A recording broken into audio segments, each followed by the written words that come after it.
Welcome everybody to the second of our climate and development webinar series, which we've aimed specifically at our master students. We've got quite a few of you in the audience today. Thank you for making the time to come. I'd like to welcome Kayleen Simpson from the city. She works in the energy directorate, and she's going to be talking to us today on research themes linked to local government energy futures.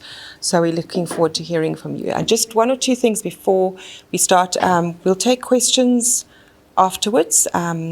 So if you could just wait until Kayleen is finished talking, then you're welcome to ask some questions. So thank you very much, Kayleen. Great, thank you. Thanks to you, Michelle. Great, thanks everyone. So the main thrust of this talk will be around what is the key concerns, key questions for local government. So there's a larger energy transition that's happening globally. A lot of tech innovations breaking through. We're not really going to focus on those so much. It's mainly now how does a municipal government find themselves in this very sort of transitioning system, and looking at the different factors that municipal governments need to consider when they're trying to modernize, trying to shift their role, and decarbonize is obviously part of that. But there's a whole lot of other pressures on us, that are trying to be mediated. And now we're looking at developing an energy strategy, but the key shift for us in terms of an energy strategy, the city's had multiple energy strategies over the years, probably going back 10 to 15 years. But generally they've had a base of something like this. So they've looked at energy in the broader sense, not just electricity, but energy, and looking at what's the emissions sort of proportions across sectors, and then what is the energy intensity of different sectors. And then from that basis looked at what levers do the city have to reduce our carbon footprint as a city, but then also drive energy efficiency. So we haven't had, so a lot of these levers, I would say, this is a snapshot from our 2011 energy strategy. It was called Moving Mountains. And it touches on renewable energy, but at that stage it was mainly around local government lobbying, saying let us buy renewable energy. SSEG was sort of emerging, and we were looking at, do we need to incentivize, how quickly is it going to grow? But small scale embedded generation, so your rooftop PVs. But generally our levers were more focused on what do we do as a core, as a municipality. We manage the urban system development. So how do we drive a compact city? A lot of our energy intensity is sitting in the transport sector, so it was looking at driving public transport, densification, those sort of things. But what you'll notice that is missing from this in terms of our focus areas, it didn't really include the energy utility. So municipal government is responsible for distributing and selling electricity, and that wasn't a core of our energy strategies. They were sort of business as usual, buying bulk energy from Eskom, selling it onto residents, providing free basic electricity to those who qualified. Very sort of standard roles, quite a stable system. Not really. No one was asking questions around how they do things or how their role would change. So I think the key sort of takeaway, I'd say, or the key sort of shift that we're coming up against now is that you've had pressures bottom up and in terms of the macro regulatory environment. So you've got a lot of small scale embedded generation coming up. So a lot of consumers now wanting to produce energy. And then you've got this sort of opening the floodgates to say, you as a metro can now buy energy from independent power producers. We're lifting the sort of restrictions on that. So now, city governments come and play in this game. You're now going to be seeking to diversify your energy sources. So quite a shift. And now the focus, and you'll notice in the latest integrated development plan, which is the city's 5-year plan, it's the first time that this this sort of narrative is building around utility reform. And it's not just the energy utility. It's also speaks to water and waste. But the energy one is probably the most sort of rapidly evolving. And what this means is that the focus of the city from an energy strategy perspective is now firmly on the utility itself, because you've got far more sort of room to play in around or choices to make as a municipality about how we're going to structure that business going forward. And it's looking at a couple of different things. So it's the service delivery model. It's how we structure our pricing and tariffing, how we the sort of the shift in the dominance of our own role as a city. So are we going to what is our value add in the system that is far more liberalized?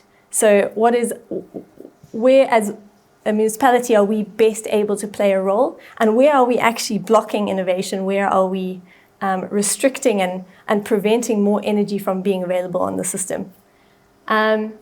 So that's what we're sitting with at the moment. And then this is just 2 slides from the CSIR, which I thought were useful in just trying to describe how the system is changing. So previously you've had Eskom, and they've got the generation, the transmission, and the distribution arm. And then municipalities would then purchase energy from Eskom and sell it on. So we were bulk resellers. That's our predominant role up till now. So we buy it at a rate, and Eskom sells it to us at different rates, depending on if it's off-peak or on-peak.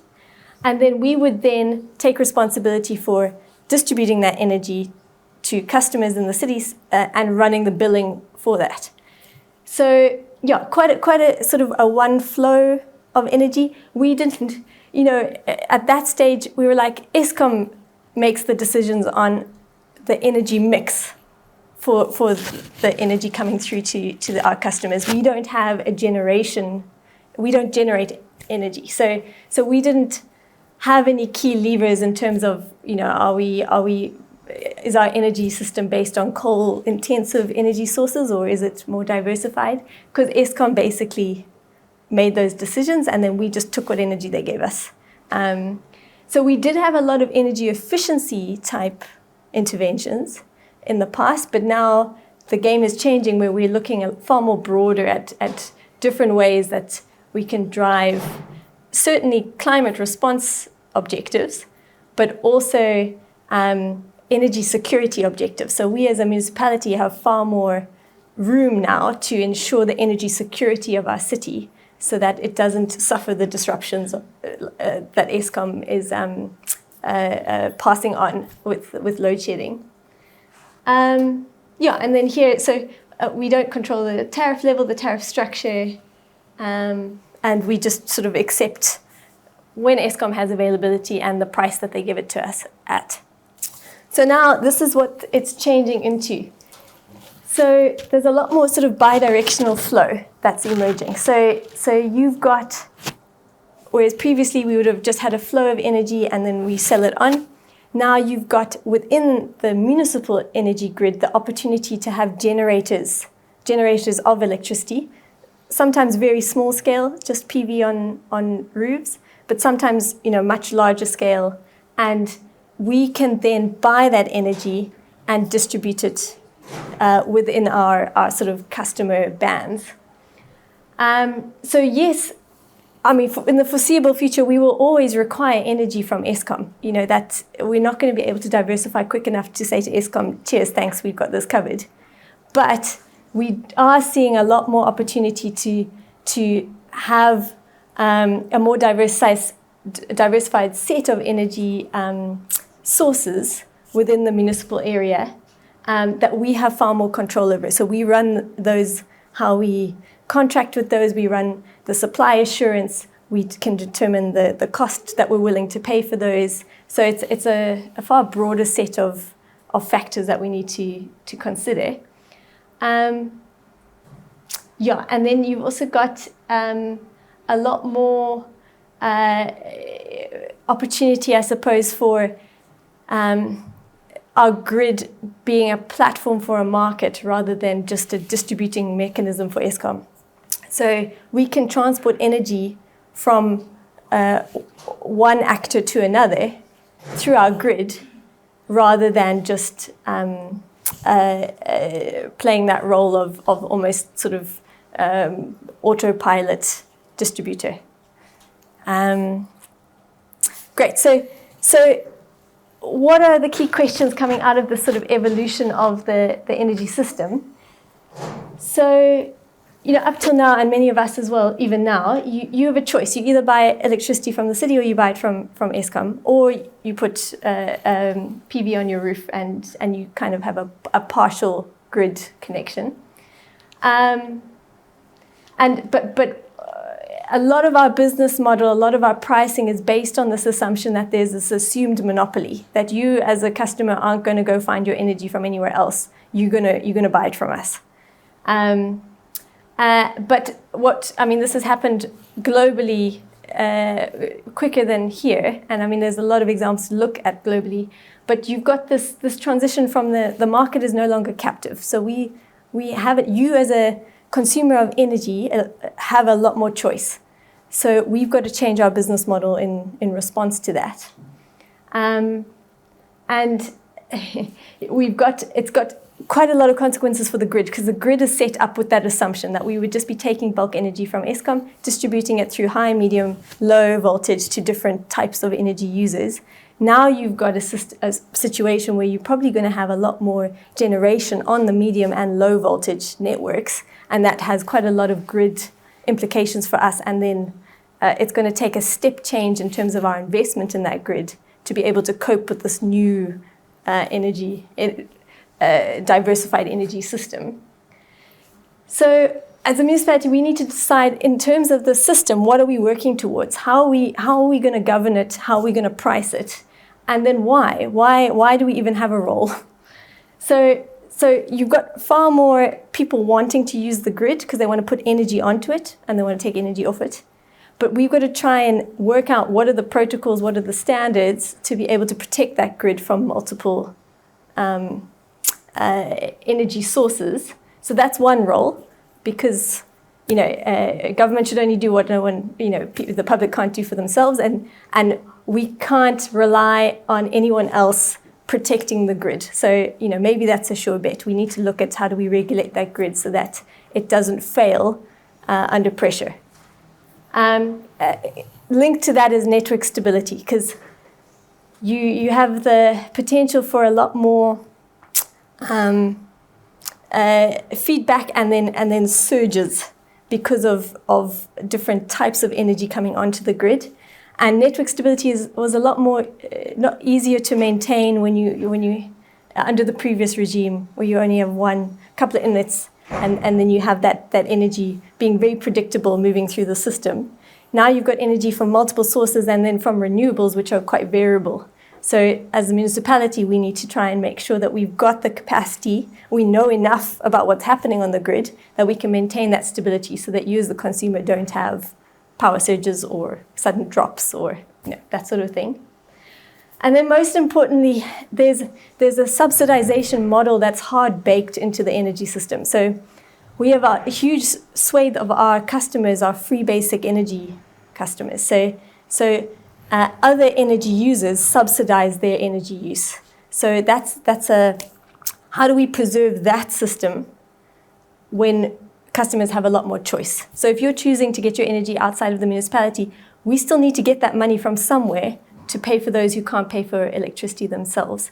So there's cross-subsidization factors that we need to make sure that we're not compromising by now playing a new role as a municipality. There's an equity element that has to be preserved.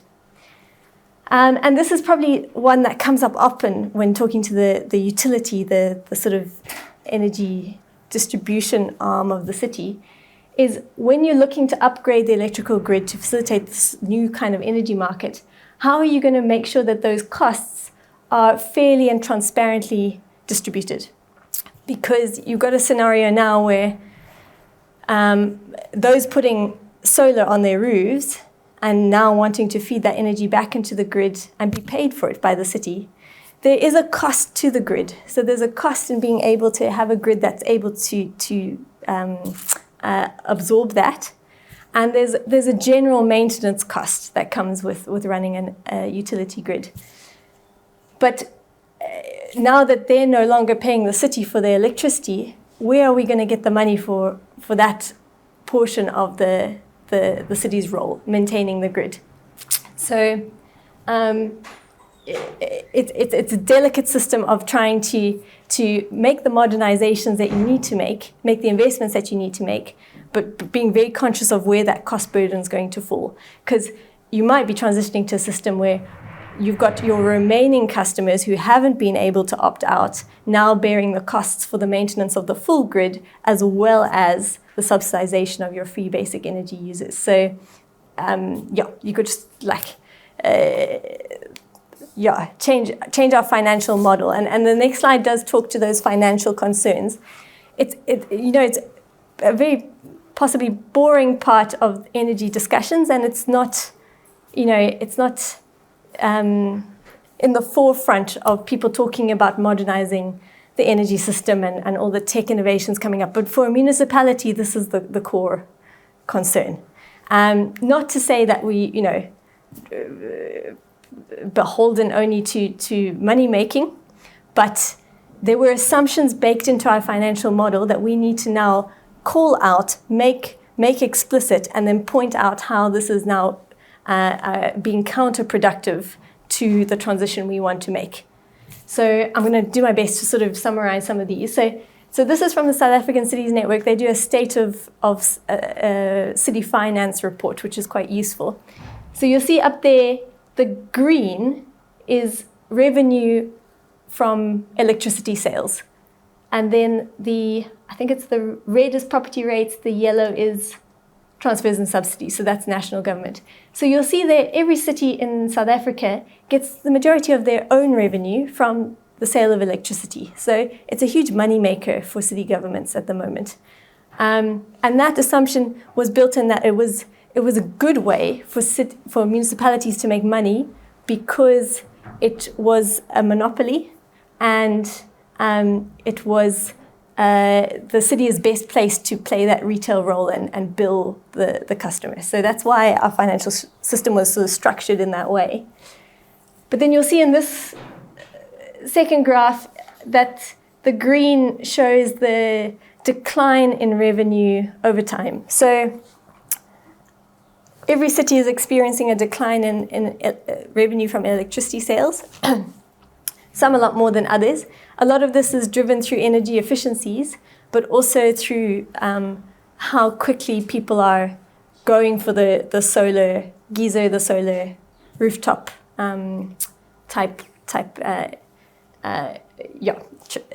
technology innovations. So this presents a very real problem for the financial model. So just very quickly, what's sitting behind the cost of electricity for the customer? So at the moment, it's predominantly worked on a volumetric tariff. That means we charge you according to how much electricity you use. So it's not truly cost reflective because there's three components that make up the cost of energy for us as a city providing it to a customer. The first is the cost of the bulk energy from Eskom, and that's about 75% of the cost of the energy that you get. Then there's the operational costs that we as a city have, and that's the fixed retail and network costs. What's baked into the municipal model is also non-revenue costs. So in your electricity bill, you are also paying for street lighting, which we don't get money from. We don't charge anyone explicitly for street lighting. It's factored into your electricity bill. There's also, it's not only the cost of distributing that energy to you, but now the city is starting to play an emerging role around energy generation. And the costs of that are also now featuring in the price of electricity to the customer.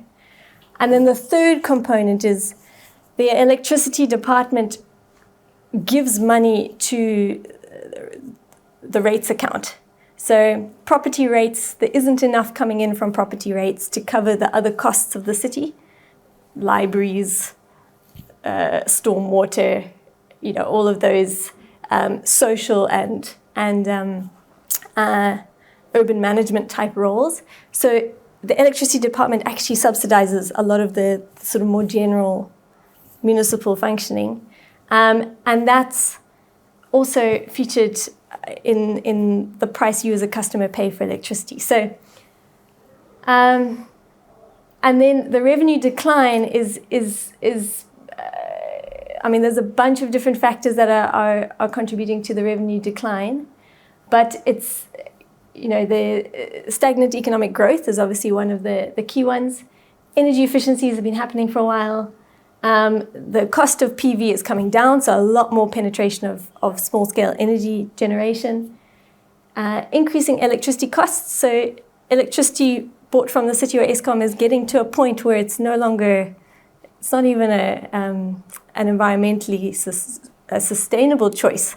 It actually just makes financial sense to put PV on your roof because the cost of electricity is high enough. And then load shedding. A lot of people just want to protect themselves from load shedding. So you've got all those factors driving people away from buying electricity from the municipality, but then you've still got these same fixed costs that we've got to pay regardless of whether you buy the electricity from us or not. So what does this mean? It means that we have a real conundrum when we're looking to transition an energy utility, because you've almost got these ball and chains trailing on the energy utility because of the reliance on the sale of electricity for general municipal functioning. So we said here, so there's a city over-reliance on the sale of kilowatt hours as a revenue source. So that means we've got a false choice, really, between wanting to spur this energy transition, wanting to play a really, important role in just grid services and decarbonization, and then, sort of pitched against the financial sustainability of the municipality overall. So what do we have to do? In order to have an energy transition, we've got to start unraveling the electricity costs. We've got to make it more transparent. We've got to unbundle them to be able to have a far more cost-reflective tariff, because the sort of cash cow that the electricity revenue side of municipal government has been is coming to an end, and I think that's the sort of awakening all municipalities are going to have. This is just a quick slide on some of the technical issues with increased small-scale energy generation. It's called the duck curve. So, if you talk to anyone in the energy utility, they'll generally tell you about the death spiral and the duck curve. The death spiral is the revenue decline, which is driven by all these defectors from the grid, and then the duck curve is what they're left with. So, basically, in off-peak, when the sun is shining, less people are taking energy from the city, but all of those people still want access when it comes time to shower and cook in the evening. So you've got this incredible ramp in terms of demand. And then as an energy utility, they've got to match that with supply. So they've still got to have the baseload supply to be able to provide the electricity to those who are partially connected. So the key point that the energy utility is trying to make is yes, it's great. We don't want to stop innovation. Definitely, customers have choice regardless of what we think about it. But it doesn't mean that our electricity tariff that we charge these customers isn't reflecting the fact that we still need to be there for them when they need electricity come the off-peak time, and dealing with the sort of grid implications of that. So this is a slide now just trying to zoom out and say, okay, well, what is the energy utility at the municipal scale going to look like over time? What are we playing with? What are the component parts? So you've basically got these two sort of spectrums. So you can either, as a municipal utility in this new, less regulated energy environment where we're able to buy from IPPs, generate our own energy, we can expand our monopoly. We can start to not only distribute energy, but also generate it and also procure it whereas Eskom used to play the predominant role there.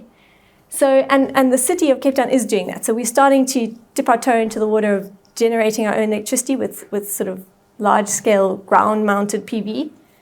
And we're also gearing up to procure from IPPs. So the city is starting to shore up its energy security with some of these generation capacity type functions.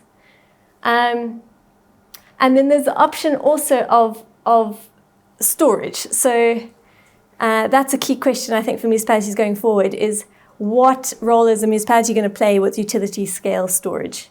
So you're buying a lot more, you're able to procure or generate a lot more renewable energy. How do you pair that with storage and how do you build that cost of storage into your energy system so that energy is available when you want it? Because, wind might go through the night, but obviously solar is not available at particularly the peak times that people want electricity. Other roles that you'll see a lot of South African municipalities now moving towards is procuring energy, obviously, but then also playing more of a facilitatory role. So recognizing that there's just more players now, more people generating, more people interested in buying directly rather than from Eskom or the city. So you're going to have a situation where the utility increasingly just owns and operates the grids, and that becomes the core of service delivery. So that's the easy answer. Any utility manager at the city will say, that's where we've got to go. But the big question is, how do we get there, and how messy is it going to be, and how do we pace it so that we don't start spending wildly to get to this point without a thought of how that's going to be sort of sustainably distributed across customers. And a big role of this market facilitation is a big factor that we need to do is we've got to have better flows of data coming from the electricity grid. So if we're going to be a platform for a market, it's got to be more sophisticated in terms of how we price customers. And to be able to be more sophisticated in how we price customers, we need to know more about when they're using energy and things that we don't know currently. We don't know what time of day you're using your energy, so we're not able to structure our tariffs in a way that influences your decision on when you use it and when you don't.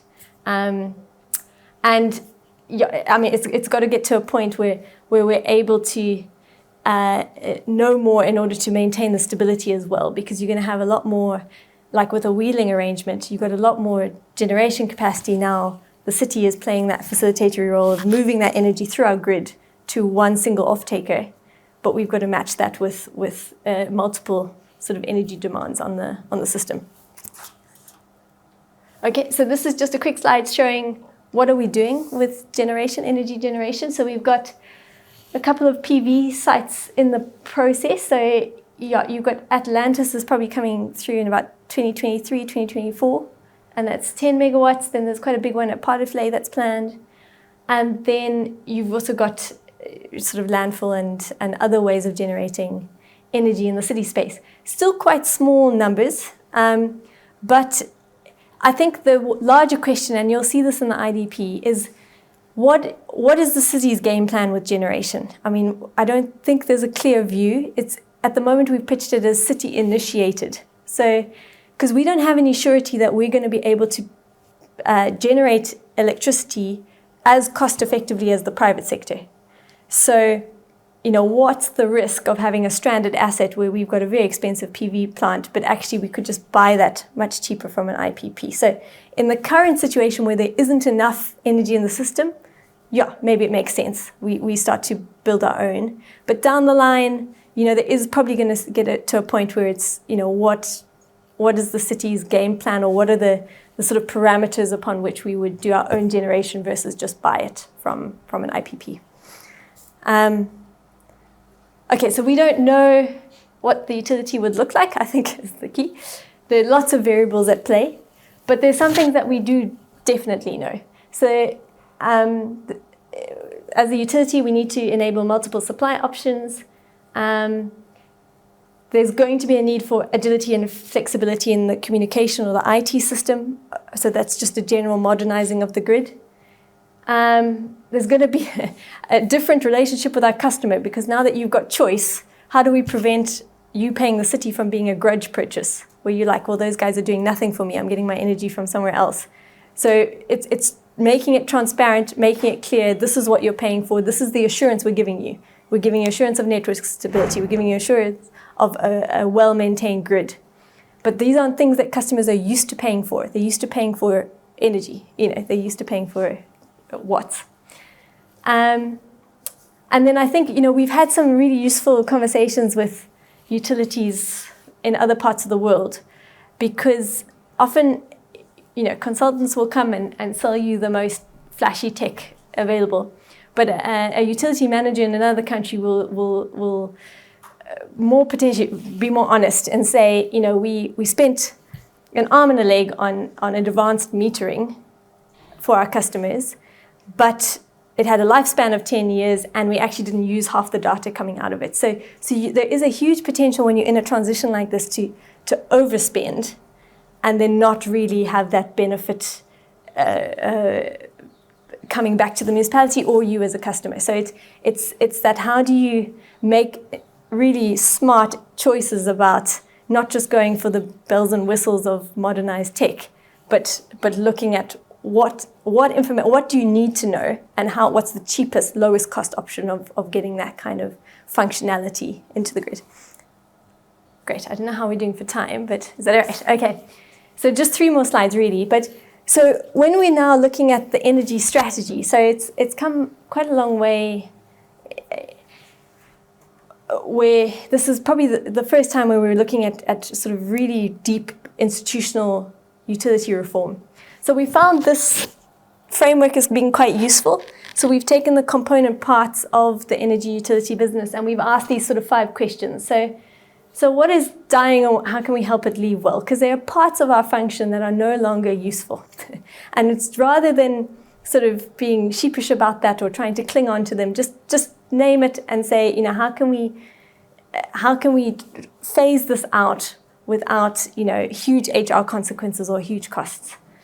But what is the value of what we currently do and how should we retain that? And that is a lot to do with current maintenance of the grid. We've got high utility sort of grid maintenance standards. How do we maintain that even throughout the transitions? What are non-negotiables that we still need to do? The cross-subsidization model would be another thing. So how do we retain the ability to cross-subsidize within the city's customers? So what is being born and how can we help it to arrive well? And SSEG is that. I mean, it's difficult for, you've got half the city saying, this is fantastic, PV on rooftops, like we can't get enough of it, let's incentivize it. The other half are saying, well, we're losing customers, we don't know how we're going to survive if this grows exponentially. But trying to think through, how do we build up the regulations and change our pricing structure so that this new part of the system is not compromising the financial sustainability of the whole, the utility. And then what is disruptive and how can we harness this to realize the future that we want? So quite simple questions, but they've proved useful in just teasing apart the different components of the utility business and putting them sort of systematically on a chart. The strategy is probably going to have to be written quite differently, where you wouldn't have an end state. I don't think anyone backs themselves enough to be able to predict the future of, this is what the energy utility is going to look like, and this is how we're going to get there, sort of one pathway. It's going to have to look at adjusting according to different uncertainties as we go. So consultants will, strategic navigation, it's the new buzzword in the consulting world. But so 2 of our critical uncertainties is the unbundling of Eskom, and then the role that Eskom will want to play, because that's not clear to us at the moment as a municipality. And then the energy cost trajectory from Eskom. We don't know if costs are going to continue to rise by the current rate for the next 5 to 10 years, or if they're going to plateau. And then the risk for us as a city is that they plateau, but we've assumed they're going up. And now we're locked into long-term power purchase agreements with IPPs that cost a lot more than what we can get from Eskom. So then we we're left selling our customers energy at a higher cost than what we can get from Eskom. So it's a situation we even found ourselves in before. So we've got to have a sense of what will we do if this critical factor changes. So the price of energy from Eskom changes, and how will we change our energy mix as a municipality in response to that. And then two of the key sort of playing off critical uncertainties against each other is going to become increasingly more important. So scenarios where you have a really high cost of energy coming from Eskom, but then also high inequality in the city, where you've got a growing proportion of your customers needing free basic electricity. So how do you balance those two pressures going forward? And we're going to have signposts or thresholds where we are going to say, okay, well, under this scenario, this is what we're going to be striving towards. Under this scenario, we might change tack. Because the projections are that the next 10 years is going to see a lot more households in the free basic energy quadrant compared to the current mix. So that's it's predictable, but then how that factors with other uncertainties is going to be sort of the thing to work out. So this is last slide, and we can leave this with you, but it was what are the key research areas from a municipal perspective on relating to the energy system. So, here these are just some trends that are perceivable from the city side, and then these are key questions. So, the first one, we can go through them quickly if that helps, but there's a key trend. It's inevitable. We're reducing our reliance on Eskom as the sole supplier of electricity. We're sure of that. That's predictable. But then the question is that what's the mix that we're wanting to get between Eskom, IPPs, and then just small-scale generation from residents? And then how do we assess the cost effectiveness of each of those options, and then the supply assurance? Because there might be more, we might be willing as a city to pay a premium for more supply assurance. And that's definitely going to come out in the IPP bids, because we will be paying more for renewable energy generation with storage, because it's more predictable. And but how do you price that? This will be the first time that we're sort of testing the market in that way. There's an increase in distributed and variable renewable energy. So that's the small-scale energy generation. We've covered a lot of that, but how, it's network stability. How do we upgrade the grid? Who pays for that? Can we do time of use tariffs, and what's the cost of the metering that allows for time of use tariffs? And then what's the merit of utility scale storage? Or are there ways that we can incentivize behind the meter storage? So can we incentivize you as a customer to have a storage element, and then rather use your stored energy at peak time than coming to us for electricity? That would have a sort of benefit for the system from our side. And then how would we incentivize that? The rise in the prosumer, so I think we've covered that. Energy efficiency. Maybe two that we haven't chatted about yet is this, the inevitability of the electrification of the transport sector, but it's not happening in such a coherent way in the South African environment. It's a bit uncoordinated, so we need to watch the space and then be ready to have that functionality built into the grid for vehicle charging. And then also, how would we incentivize that vehicle charging to happen at times of day where it suits us as a municipality? And then, we talked about this, that the growth of households in the informal sector, and then how are we going to, what's the assurance we're giving to that customer band around free basic energy, but also energy access? Because it's, a large part of the city's spend is in providing energy access in informal settlements, and backyarders are a current sort of growing household type as well. Great, so that's a sort of, a whirlwind through municipal energy transition questions. I can leave this up, and then we can talk about any of those. Good, thanks.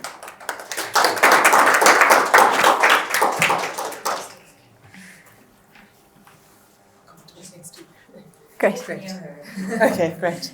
Thanks very much, Kayleen. Thanks, That yeah. was great.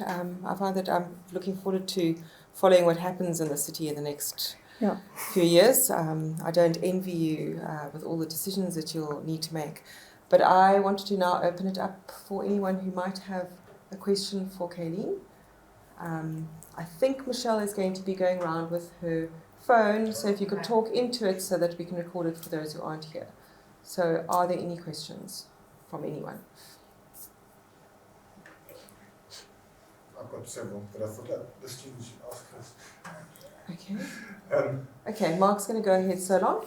So Just talk. Just sort of a couple of questions. One is sort of a general question of how much is your energy strategy driven by sort of climate mitigation concerns as opposed to just energy security concerns? Because a lot of what you've been talking about here looks like energy security rather than sort of aligning yourself with South Africa's emissions reduction targets. And yeah, I mean, you mentioned transport, etc., but I can't remember what the exact figure is. But transport is what, 30% of the emissions from, or more? Yeah, almost. Yeah. Yeah. I think So it's 50. Yeah. yeah. So obviously, this is what would be the word? Like a sweet spot because you're dealing with the reliability issue as well as maybe mitigation. But that was, and then I was interested in the free basic energy thing, which I hadn't heard about. Is that a national government requirement, or is it something that the city just offers, and who has to?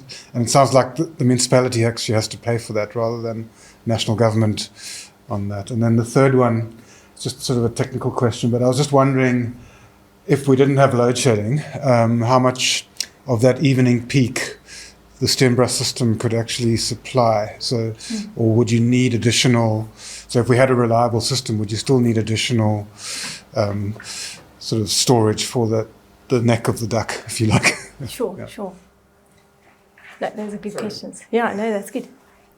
Should I go for this? Okay, let me try. So, yes, so energy security versus decarbonization, or yeah, it's, I started by saying the energy strategies of the past have definitely come from much more explicit driving down emissions, driving down carbon footprint as the sort of key goal.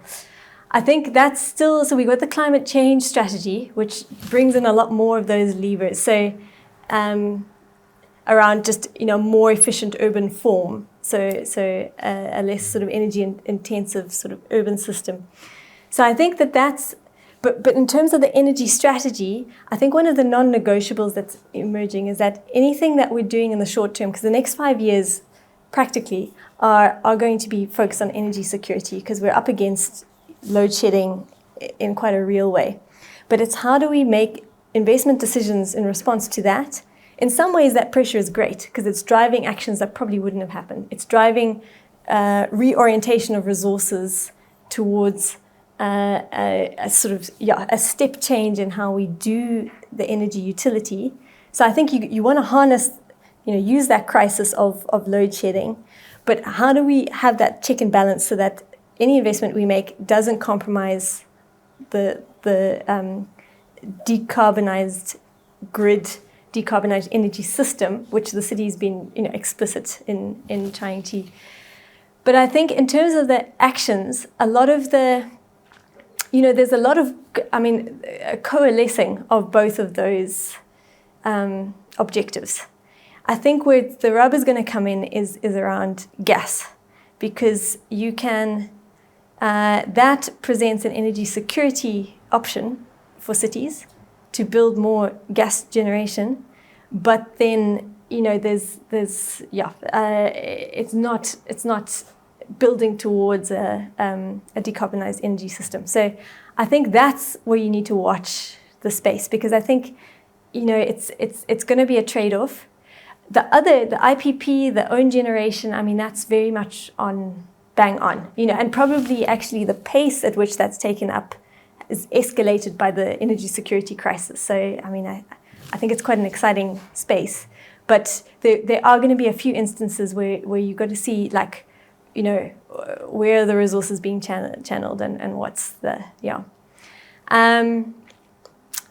Yes, so the second question was... around the free basic Free basic. So yes, so it's national requirement. There's a sort of qualifying criteria. There are two sort of tariffs that apply. With a sort of a set amount of electricity for free, and then a reduced subsidized tariff for that. We get money from national through an equitable share. So it does come back according to how many of those customers we have. But that covers only the energy use. It doesn't cover the grid going to them, the energy access to them, the maintenance side, and then our internal sort of, yeah. So it presumably that will continue from national, but it's how the proportions in terms of the running of the grid, because the municipality, that's sort of our business. We're supposed to be able to fund it ourselves, but the proportion of your customers actually contributing to grid maintenance is becoming smaller. Yeah. And then your last question? Steenbras as a... Steenbras. So Steenbras, I've forgotten the max. So Steenbras was built for arbitrage reasons. So it was, and then it wasn't, my understanding is that no, it's not enough to be able to compensate for the shortfall at the peak time. So we would always need additional storage capacity, or what form that takes. Maybe it doesn't have to be city, it could be paid with IPPs, or it could be at the grid level, the meter level. So yes, but Steenbras, there's options being looked at to expand Steenbras's capabilities, because that's constrained by the amount of water that can be held in the bottom dam. So that's, it makes sense. It's always going to make sense from an arbitrage point of view, even if we don't have load shedding, because it's, so we make money by buying energy from Eskom at low prices off peak, using that to pump the water up. And then when energy is more expensive from Eskom, we generate electricity through hydro to use during the peak time. So it's a sort of financial benefit to the city. Now Steenbras is being used more for load shedding mitigation. So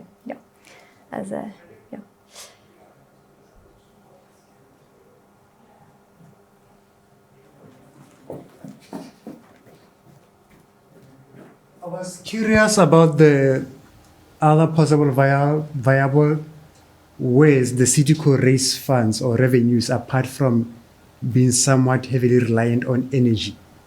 Because being somewhat heavily relying on energy may make it more difficult to transition. I don't know if the question is clear. So what other possible revenue streams are being explored? Sure. So, yes, good question. So if you look internationally, I think the proportions are a bit different in terms of land-based taxes make up more of your municipal own revenue. So that would be like property rates.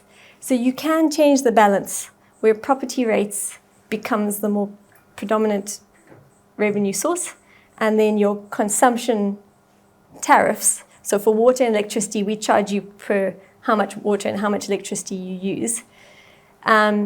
Those decrease because of the compromise and the false choice that presents to cities. So we're making money if you use more electricity and more water. But then from a sustainability point of view, we want you to use less electricity and less water. So, it's an unfortunate conundrum. So the city, in terms of the electricity and water tariffing, there is an interest in making a greater proportion of that fixed. So regardless of how much electricity and water you use, we're going to charge you a fixed amount that reflects the cost it is to us to run those systems, to distribute water and electricity to your house. That would mean that that incentive of this, or we're not left with that consequence of you going for PV or energy efficiency or groundwater. We're not left with that consequence of, oh, now we get less money from you and we've got to now load it onto other customers. Rather, I think there's two shifts. So within energy and electricity, there's a shift to fixed charges, and that, makes sense. But it's difficult to sell to the public because they're saying, well, why am I paying a fixed charge? because I'm only using this much water and this much electricity. So my benefit is this, so why am I still paying this? You know, there is a little bit of a sort of mindset change there. And then a shift gradually towards more property tariffs property rates making up a larger proportion of covering the costs of a municipality. There's also cost cutting. I mean, it's a time when you have to look at, you know, what functions are we playing? Are we going to have to make some hard choices about just stopping some of those functions? Yeah, so... Are there any examples? Yeah, I don't even want to say on camera.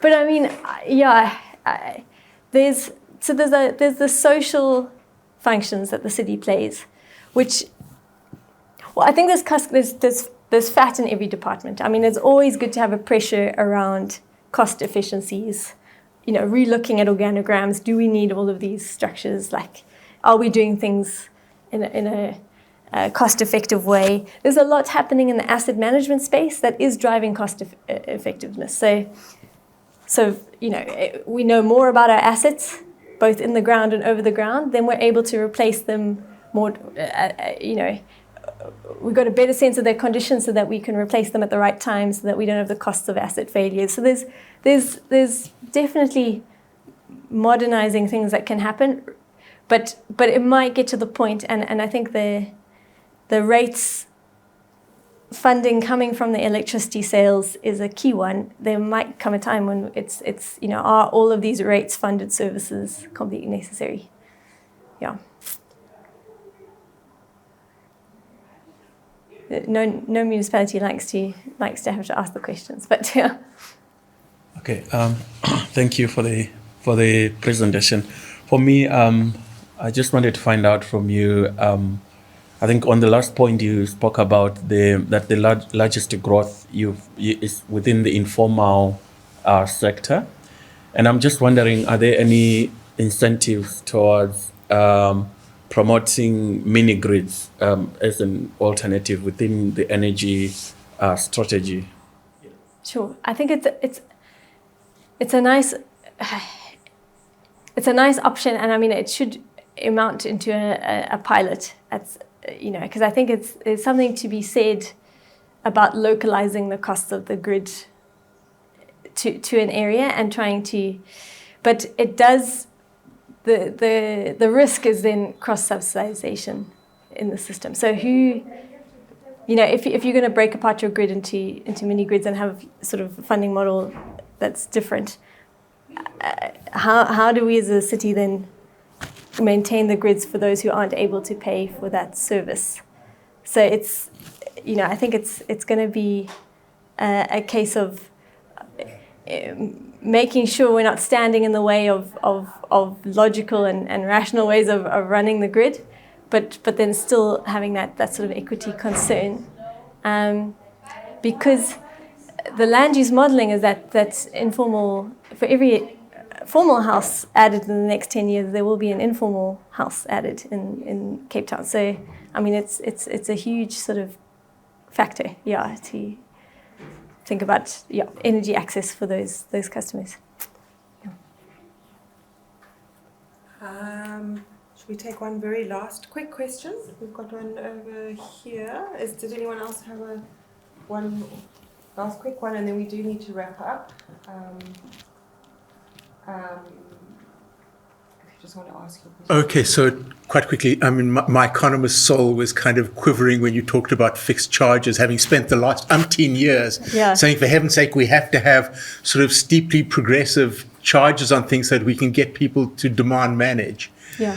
And to then have, you know, well, the talk about the 900 Rand fixed basic fee, which we've been getting just lately, kind of flies in the face of everything. And at that rate, it's going to make sense for people to take themselves off grid completely. Yeah, yeah. Put in a little diesel generator at the back, and the hell with it. Yeah. It just struck me that if what we're looking at is cross-subsidization, maybe the way forward is to keep doing what city's been doing for a while now, with putting solar heating on all new houses that are going up in the sort of Cape Flats area. And instead of just putting in a solar geyser, put in PV or perhaps even little sort of wind turbines as well, and have that area selling electricity into the system rather than being subsidized by the system. Yeah, I think it's it's a fair point, and it is part of the subsidized housing scheme. It's a key lever for us because we run that project. You can factor in, small scale generation for their own use, or possibly even when we start to buy from residents. But I think the utility will say that there's still a cost of energy access. So then are we saying that we would leave portions of our city off grid, without the option of a grid connection, if that's possible? You run the risk that Constantia, Bishop's Court, and the rest of them will take themselves off grid completely. It's exactly what's happening. Yeah. Take their own water. Yeah. Build their own pump storage scheme, a tank up and a tank down, their own PV system, and tell the city council to take a hike. Yeah. No, it's definitely what's keeping the energy utility guys up at night, because that's exactly it. And we can't restrict that choice. But it's how do we recoup it, and then how do we stop? And this is a key question coming out of the utility: is how do we stop the city from being a grudge purchase? So how do we say to those customers who have the means to go completely off grid, this is what we're offering you if you continue to remain on our system. But you look at global examples where the cross-subsidized burden is probably not as large, but the market forces are strong. It's not that the utilities are able to prevent that. So I think we've just got to have a look at the funding model as a whole. We might get to a scenario where rates has to cross-subsidize the electricity business if our customers are 20 years' time are really more solidly in the band that can't pay for the sort of grid maintenance aspect of it. So there's a funding model strain that is driving a lot of the energy transition discussions. So it's hard to get out of that. There was one very, very last quick question at the back. I wanted to still give you a chance to ask your very quick question, and then anyone else who has a question can maybe come and chat to Kayleen afterwards. Thank you, Debbie. So it's actually in line with what he's saying. I was going to ask why, in the spirit of expanding monopoly, why not decentralize, as he's saying, and then as a way to move with the times, you're taking charge of perhaps the solar bit of it, and you're all encompassing and providing it to the people, and that way you expand your monopoly. And because you're already what can I say, already on top of the game where energy is concerned, then a bit of a cut on the amount people have to pay is not so hurtful. I think it sounds like good business for you. So why not try to go in that direction? So you're saying start to provide PV ourselves? Yeah. To residents, yeah. Yeah. And it's not exactly a grudge payment, is it, if someone can end up paying less since you're offering it to the greater population of the city? Yeah. Something of the kind. I don't know. Have you thought about it? I think it's... So where we provide housing, yes, there is, but that's for your lowest quintile of residents. So it's very hard. They don't currently pay for electricity, so to recoup any costs, if we're putting on solar, there's a logic to putting on solar anyway, from an energy efficiency point of view. Some aren't able to be connected to the grid. A lot of informal settlements, I think it's 10,000 households estimated, can't be connected to the grid because they're on very difficult land in order to, we can't extend the grid to them. So in those cases, I mean, it's a clear logic to going alternative energy, and the city facilitating that and facilitating access to the subsidy, even though they're not grid connected. But whether we would play as a provider of PV to other residents, again, you've got to ask, is government able to compete with the private sector? Are we then just going to load the energy system with an inefficient provider?